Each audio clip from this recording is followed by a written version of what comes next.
I work with people's thoughts, their feelings and their behaviours and looking at the interaction between them.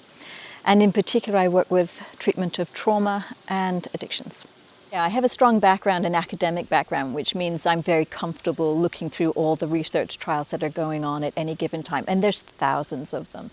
And we want to be able to utilize all that research and bring it into our practice here so that firstly, we're making sure we're doing best practice, but also so that we know not what's just best practice, but what works when best practice doesn't. What do we do with the outliers? We want to make sure, what if you don't fit in that segment of society, that we know all the different approaches that are available when best practice doesn't work.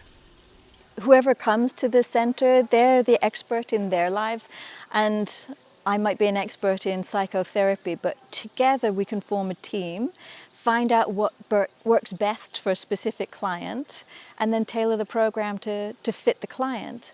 I mean, for example, sometimes we're doing writing workshops. That will work with one client. We also do psychoeducation workshops, and we're always trying to throw different things at the problem to make sure we find what works for each client. I would say deep down, you already know. You know yourself and you know if what you're doing is working or if it's not. When to do it, you might have a million excuses. Now's not the right time, I've got work, I've got family issues, and you're kicking it down the road. But I would say consider your lifeline like a span, and you can see a particular point in time where you go into recovery. Before that, there's pain, there's suffering, there's mistakes, there's errors, there's hardship.